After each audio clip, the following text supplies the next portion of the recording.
Okay, and the people who may or may not be hunting you, as you put it, the reason is because you have been a very controversial figure in their eyes. You've made some very controversial statements about Islam.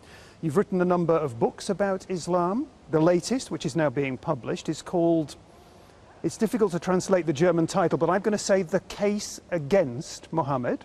Yes, I like this. I mean, okay, you have a translation for the title. I've been searching indeed for an English translation, and I didn't know how to put it. I was thinking of the trial of Muhammad, okay. But you put it in a more general way, The Case Against Muhammad. Good. I love that. We have a title for the book. And I mean, another of your books prior to that was Islamic Fascism. That's very emotive. You will understand that, yeah? What exactly is the problem that you have with Muhammad? Is it that he was a man of religion and a warrior? The problem, I don't have a personal problem with Muhammad. The problem You've written a whole book about your problem with Muhammad. Yes. The problem with Muhammad is the position of Muhammad in our today's life, in the 21st century. I don't criticize only what he did back 14 centuries ago, but his influence over millions, hundreds of millions of Muslims today worldwide. In today's world. Today's world. You have said Muhammad cannot set any kind of moral example for the 21st century. He cannot. He cannot. A person who was waging wars, who was living from waging wars. Muhammad, as he started to be a prophet, since he started to say that he's a prophet, didn't have a job. His money was coming from wars, from selling slaves.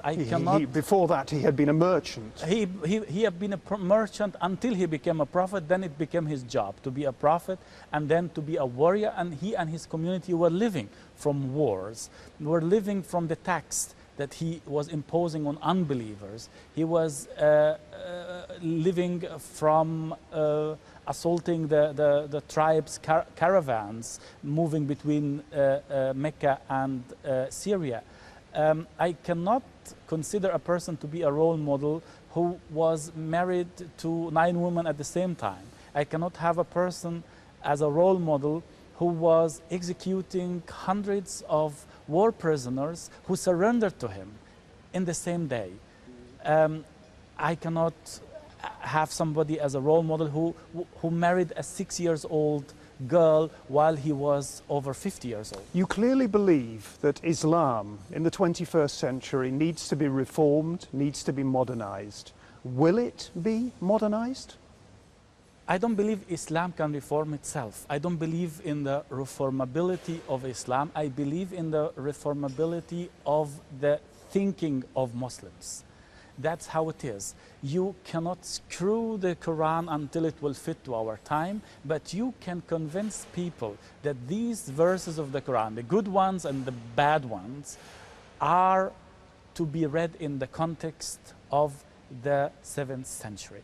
Before doing that, we have to forget the idea that Quran is the last word of God sent to the human beings. This is the serious problem of the Quran, not what is written in the Quran, but the position of the Quran in our today's society. Just like Muhammad, it's not what he said or did back then, but the power he is having today as a role model. And if we can put those two things aside, Muhammad and the Quran, to bury them back into the age they belong to, then we can talk about the reformability of thinking. Then we can interpret the verses in a modern way. But as long as they are from God, who am I, who are you, to come and screw and correct God? This is the big question. Of course, for many people, many Muslims around the world, for millions and millions of Muslims, Muhammad is a role model in the 21st century. And included in that number are the many millions of Muslims living here in Germany. Angela Merkel at the beginning of the year came out and made a statement. She said, Islam belongs to Germany. And you came out in response to that and you said, Frau Merkel, you've got it wrong. I mean, Angela Merkel, all she was doing was saying to Muslims in Germany, you are part of our society, you are welcome in this society with your religion. What's wrong with that? it wouldn't have been wrong if she said Muslims are part of Germany. I'm a Democrat, and I believe in the freedom of belief. Everyone can practice his religion the way he wishes, but there is a problem when you identify Muslims with Islam one-to-one, because when Frau Merkel is saying Islam is a part of Germany, so is Sharia, or can Sharia be a part of Germany? Sharia is a part of Islam. Muhammad is the core of Islam. Is Muhammad part of Germany after all what we know about him? His wars, the way he was dealing with women, and the way he was dealing with unbelievers. Of course, all these things that you talk about Islam as though it's an anachronism, a thing of history. But these kind of quibbles, I might say, they would apply to other religions as well. Yes, but which are the Christian country in the world which is having its law today according to the Bible? Which is the Christian country today which is burning? But not Germany. Germany is a country that is run according to the rule of law. And if people commit some of the acts that you've been talking about, that will go against the law, but and they will be dealt with by the law. Which Islam is a part of Germany? Jihad is a part of Islam. Sharia is a part of Islam. The glorification of Muhammad in the education is a part of Islam. By the way, is a part of the Islam preached in German mosques. So then it's not helpful at all to come and say Islam is a part of Germany. It's not the job of a politician. It's a changing picture, though, as you well know. Yes, but it is not the job of politician to rehabilitate a religion or to make it a part of a society or to dismiss it. It's about engaging the religion in a discussion. It is about the people. Engage the people. Create jobs for the people.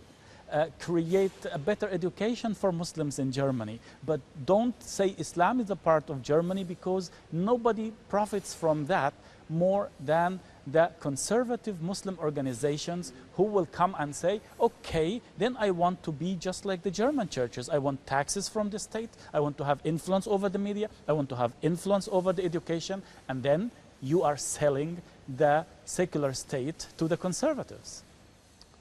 On a lighter note, and to finish off, I'd like to, we traditionally have 3 uncompleted sentences, and I'd like you to complete them, if possible.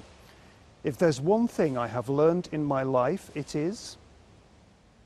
To appreciate freedom. When I think of Egypt, I have a crying eye and a laughing eye. If I were to meet Angela Merkel, I would say? Again, Frau Merkel, you've got it all wrong. Hamed Abdel-Samad, thank you very, very much for joining us here on the Interview on Deutsche Welle today. Thank you. Thank you for having me. Pleasure.